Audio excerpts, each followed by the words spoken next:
अब जब police band बजाएगी ना तब देखियो तुम। हेलो, मेरा नाम है मोलेस्टर, पॉवर्ट, पोटेंशियल रेपिस्ट, दिल्ली का दरिंदा मंचुला, एज फॉर मीडिया।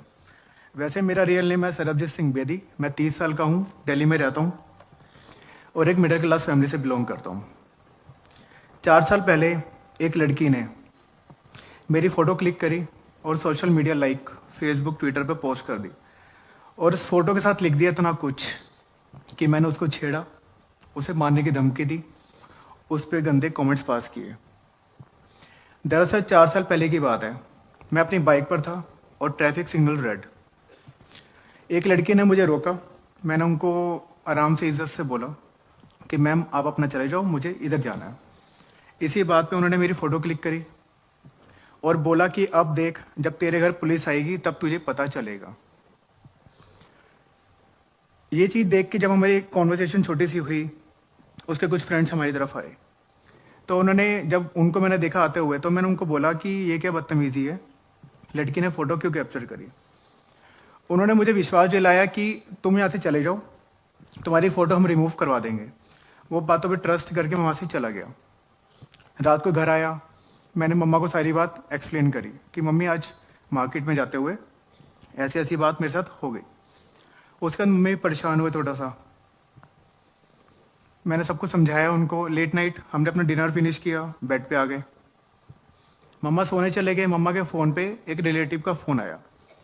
उन्होंने बताया कि जब मैंने फ़ोन पिक किया, उनको मैंने सिर्फ सत श्री अकाल बोली, सत श्री अकाल। उन्होंने आगे से गुस्से में बोला, ओए तू बाहर लड़कियां छेड़ता है। मैंने कहा ऐसी कोई बात नहीं हुई, मैंने किसी को नहीं छेड़ा, जो भी आपको सुनाई दिया या आपने सुना है वो गलत है। फिर ये सुन के आवाज़, मम्मा उठ गए। मम्मा ने बोला फ़ोन मुझे दे, मैं बात करती हूँ।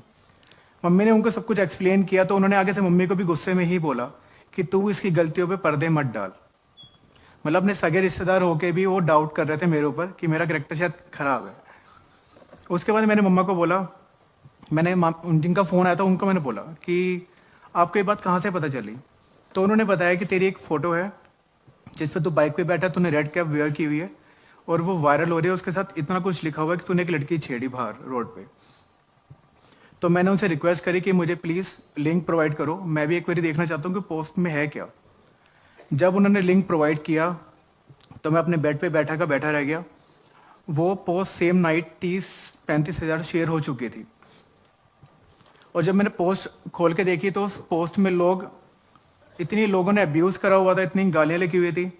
तो मैंने सोचा कि जब वो लड़की झूठ इतना फैला रही है तो मैं ऐसा क्या करूं कि मेरी इमेज थोड़ी साफ हो जाए। मैंने उस कमेंट्स के नीचे रिप्लाईज करना शुरू कर दिया। रिप्लाईज तो मैंने कर दिया, मैं थोड़ा खुशी भी हो रहा था कि चलो लोगों को मैं अपनी बात बता रहा हूँ, बट वो मेरी गलती थी। लोगों ने मुझे मैसेंजर पे वॉइस नोट भेजने शुरू कर दिए जिसमें क्लियर उन्होंने अब्यूज़ करा। उन्होंने बोला कि तुम बाहर कर रहे हो, सड़कों पे कर रहे हो, अपने घर से शुरुआत करो। ये लोगों की थिंकिंग थी। मैं काफ़ी अपसेट हुआ। मैंने मम्मा को बोला 12:30 बजे के अराउंड रात को कि अभी पुलिस स्टेशन चलते हैं, लड़की के अगेंस्ट कंप्लेंट करके आते हैं। और मैंने कहा लेट हो गया काफ़ी, तो सुबह चलेंगे। मैं कहा ठीक है। अगली मॉर्निंग हुई, मैं, मम्मा, पापा, हम तीनों थाने की तरफ गए। थाने के बाहर पहुंचे, बाहर ही खड़े थे, अंदर नहीं गए। काफ़ी भीड़ थी वहाँ पे, मीडिया थी, काफ़ी लोग थे। तो पापा ने बोला तुम लोग बाहर रुको, मैं देख के आता हूँ अंदर ये मीडिया किसके लिए आई है, अंदर क्या हो रहा है। पापा गए और जब बाहर वापस आए, मेरा निकनेम हनी है, तो पापा ने बोला मीडिया हनी तेरे लिए आई है, तेरी सर्चिंग हो रही है, तेरे अगेंस्ट अरेस्ट वारंट इशू हो चुका है। तो थोड़ा सी घबराहट हुई। मम्मी ने बोला एक काम कर, तू अभी मामा के घर चला जा, हम तेरी बेल का अरेंजमेंट करके आते हैं। इस बीच मुझे मेरे ऑफिस से फ़ोन आ गया। जैसे मैंने फ़ोन पिक किया, मैंने उनको बोला कि आज मैं कहीं इमरजेंसी में हूँ, मैं ऑफिस नहीं आ पाऊँगा। आगे से मुझे रिप्लाई आता है, हमें पता है तू कहाँ पे बिजी है, सर को पता चल गया कि तू क्या कर रहा है और तेरी वजह से हमारी कंपनी का नाम काफ़ी ख़राब हो रहा है, अब तुझे ऑफिस आने की ज़रूरत ही नहीं है। जिनके साथ 3-4 साल से मैं काम कर रहा हूँ वही मुझे पहचानने से मना कर रहा है कि मेरा एक्चुअल में करेक्टर है क्या। अगले दिन मेरी अरेस्टिंग हुई, मुझे पुलिस ने अरेस्ट किया, थाने लेके गए। मेरे लिए मास्क रेडी किया गया कि मीडिया को दिखाना था कि दिल्ली का दरिंदा जो मंचले हैं आजकल घूम रहे हैं, उनको हमने अरेस्ट कर लिया। मेरा फेस कवर किया गया मास्क से। पुलिस वाले ऐसे करके हाथ ग्रिप बनाते हैं हाथों की, पकड़ के मुझे लेके गए मीडिया के सामने। मैंने अपनी मम्मी पापा को एक साइड कॉर्नर में खड़ा होता रोते हुए देखा। उस टाइम मेरा ट्रायल हुआ, मुझे वापस लेके गए। एक रूम में मुझे, मेरी मम्मी पापा को बिठाया और 2-3 सीनियर ऑफिसर्स थे। मंदिर से पंडित जी को, गुरुद्वारे से भाई जी को, चर्च से जो सिस्टर्स हैं उनको, मौलवीज को, उनको बुलाया गया। चारों धर्मों के ग्रंथों को बुलाया गया जो ज्ञान देते हैं।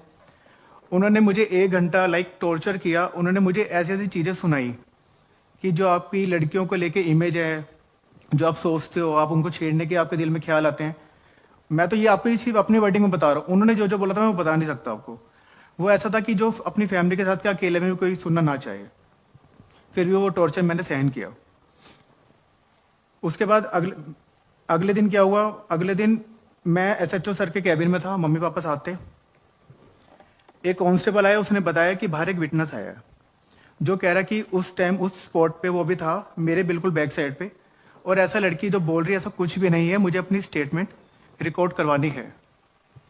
बट पुलिस वालों ने क्या किया? उन्होंने उसको सीधा बोला कि अब जो भी होगा कोर्ट में होगा, आप सीधा कोर्ट में जाके अपना बयान देना। फिर मुझे कोर्ट लेके गए पेपर साइन करवाने के लिए कि बेल, तो पेपर में जब तक साइन नहीं करूंगा बेल होगी नहीं, क्योंकि पुलिस वालों ने मुझे ऐसे ही छोड़ा था। अगले दिन मेरी बेल होगी, मैं फ्री हो गया। उसके बाद मीडिया ने मुझे नए नए नाम दिए। जैसा मैंने अभी आपको बताया, दिल्ली का दरिंदा मन चला, काफी मेरा नाम उछाला गया उन्होंने ऐसे। मैं जहां भी जाता था लोग मुझे शक की नजर से ही देखते थे। इन 4 सालों में मैंने काफी कुछ फेस किया। केस मेरा शुरू हुआ मार्च 2016 में, 6 महीने बाद इंसिडेंट के। क्यों? क्योंकि पुलिस ने 6 महीने लगा दिए चार्जशीट को फाइल करने में। इतना टाइम जबकि लगता नहीं है। 3 साल हो गए केस चलते हुए, 2018 आ गया। लड़की एक बार भी कोर्ट नहीं आई। पहली बात तो जो सच्चा होता है वो भागता नहीं है। लड़की कोर्ट आई नहीं 3 साल। 3 साल बाद जब लड़की कोर्ट आई, मेरा गवर्नमेंट लॉयर था, तो मुझे एक गोल्डन अपॉर्चुनिटी दिखी कि लड़की आ रही है तो उससे कुछ क्रॉस ऐसा किया जाए कि जिसका वो जवाब ना दे सके और जज को खुद ही पता चल जाए कि लड़की झूठ बोल रही है। जबकि ये भी मेरा वहम था। मेरे लॉयर ने कुछ ऐसा पूछा ही नहीं।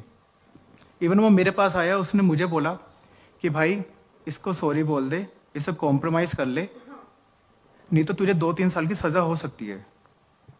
मैंने उसको छोटी सी स्माइल दी और मैंने सीधा बोला, जहां पे गलती नहीं वहां पे कोई सॉरी नहीं। ऐसे बोल के मैंने बात खत्म कर दी। वेरी नेक्स्ट डे, अगले दिन मैंने लॉयर अपना चेंज कर दिया, मैंने प्राइवेट लॉयर हायर कर लिया। 28 सितंबर 2019, 28 सितंबर 2019 को मुझे वो मौका मिला जिसका मैं वेट कर रहा था, मेरी स्टेटमेंट हुई। जज के सामने मैंने जो जो सच था मैंने सब कुछ बता दिया, कुछ भी नहीं छुपाया। स्टार्ट टू एंड सब कुछ मैंने बता दिया। स्टेटमेंट रिकॉर्ड होने के बाद जब हम जज के सामने गए, मैं और मेरा लॉयर, तो मैम ने पूछा कि आपके पास कोई विटनेसेस हैं? तो मेरे लॉयर ने बोला हाँ हमारे पास 7 से 8 विटनेस हैं, उसकी लिस्ट हम अगली डेट में सबमिट कर देंगे। तो मैम ने एक स्माइल दी और सीधा बोला इसकी कोई नीड नहीं है, हम इसको फ्री कर रहे हैं। पहले हैरानी हुई, कुछ समझ ही नहीं आया कि मैम ने क्या बोला। उसके बाद लोगों ने रिकन्फर्म किया, तो मैम ने बोला हाँ हम इसको फ्री कर रहे हैं। मैं वैसे काफी स्ट्रांग हूं, मुझे रोना नहीं आता, बट रिहाई का सुन के आफ्टर 4 इयर्स कोर्ट में मेरे आंसू निकल गए। मैं थोड़ा इमोशनल हो गया। सबसे पहले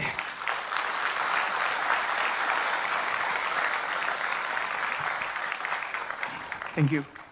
सबसे पहले मैंने मम्मी को फोन किया कि मम्मी मैं फ्री हो गया, मुझे दोबारा कोर्ट की शक्ल नहीं देखनी पड़ेगी। इन 4 सालों में मैंने काफी कुछ खोया। जहां भी जाता था लोग सिर्फ यही बोलते थे कि ये वही लड़का है जिसने लड़की छेड़ी है, तिलक नगर वाला लड़का। कोई ये नहीं कहता था कि ये वो लड़का है जिसके ऊपर लड़की ने फेक केस किया है। ऐसा कोई नहीं कहता था।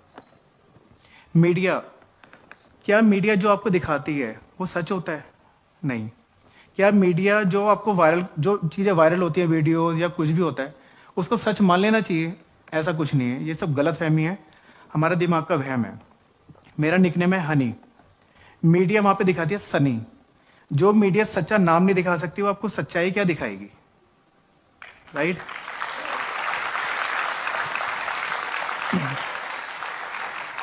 जब केस शुरू हुआ आफ्टर फ्यू मंथ्स, पहले तो हमने कभी सोचा नहीं था कि हम कभी कोर्ट कचहरी जाएंगे, क्योंकि हम मेरे अगेंस्ट या फैमिली में कभी हम थाने तक नहीं गए।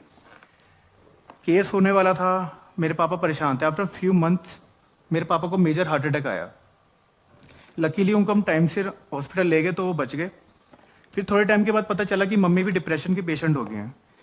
केस का मेरे ऊपर इतना प्रेशर नहीं था क्योंकि मुझे पता था झूठा केस है, आज नहीं तो 2 साल बाद 4 साल बाद खत्म होगा, इतना मैंने पेशेंस रखा हुआ था। बट फैमिली को देख के मैं थोड़ा टूटता जा रहा था कि मैं कैसे क्या करूंगा। अप डाउन सब हो रहा था, जॉब मिल रही थी, जॉब जा रही थी, जॉब मिल रही थी, इसी केस की वजह से, क्योंकि लोग फेस नहीं भूल पा रहे थे, क्योंकि छोटा केस नहीं था ये। उसके बाद काफी स्ट्रगल किया, एक जॉब लगी, फिर जो मैंने बताया कि मैंने प्राइवेट लॉयर हायर किया, वो आफ्टर उस जॉब के बाद मैंने प्राइवेट लॉयर हायर किया था। काफी कुछ देखना पड़ा जो ना चाहते हुए भी बता नहीं सकते हम।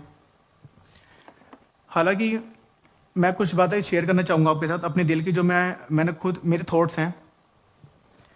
अगर आपकी लाइफ में कुछ ऐसी सिचुएशन आती है कभी भी, तो आप हिम्मत मत हारो, अपनी सोच से काम लो, क्योंकि हमारे पास वो पावर है जो उस गलत चीज को मिटा सकती है, अगर आप सोच के करें तो। सेकंड, सॉरी बोलना, माफी मांगना। अगर आप गलत हो तो आप माफी मांगना सीखो।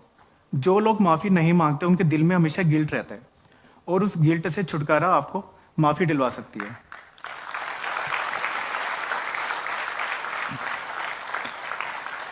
एंड थर्ड लास्ट, जो मेरे से काफी जुड़ा हुआ है, मजबूत होने का मजा तभी है जब सारी दुनिया आपको कमजोर करने में तुली हो।